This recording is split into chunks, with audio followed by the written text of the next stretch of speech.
Hai, saya tengah cari orang yang pandai menari. Saya nak jemput awak masuk pertandingan menari di Amerika. Maaf, saya tak boleh pergi. Tak apa, ambil nombor telefon saya. Kalau awak ubah fikiran telefon saya ya. Budak tu sangat berbakat. Ibu, Yen dah balik. Kenapa hari ni Yen balik awal? Ibu ingat Yen tengah berlatih menari. Yen balik awal sebab nak ingatkan ibu makan ubat sakit. Terima kasih Yen sebab selalu jaga ibu. Ibu nak tahu tak, tadi ada orang ajak Yen masuk pertandingan menari di Amerika. Jadi Yen nak pergi ke tak ni? Kalau Yen pergi, siapa nak jaga ibu? Ibu kan ada sakit jantung. Yen kan suka menari, ibu rasa dah sampai masa Yen kejar impian Yen. Tapi Yen tak nak tinggalkan ibu seorang-seorang. Tak apa Yen, ibu boleh jaga diri. Yen pergi sana dan buat ibu bangga ya.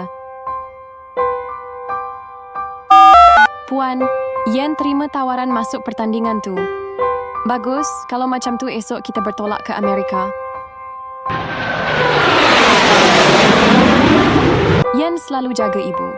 Sekarang ibu nak Yen kejar impian Yen pula. Semoga Yen menang pertandingan menari tu. Aduh, jantung saya sakit. Wah, budak ni memang berbakat besar.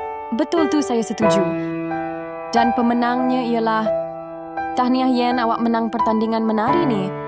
Wah, terima kasih. Yen tak sabar nak bagi tahu ibu. Mesti ibu bangga. Siapa telefon Yen ni? Hello Yen, saya doktor dari hospital. Ibu awak baru saja meninggal dunia. Hah? Apa? Ibu, Yen menang pertandingan ni. Tapi apa guna menang kalau ibu tak ada bersama Yen?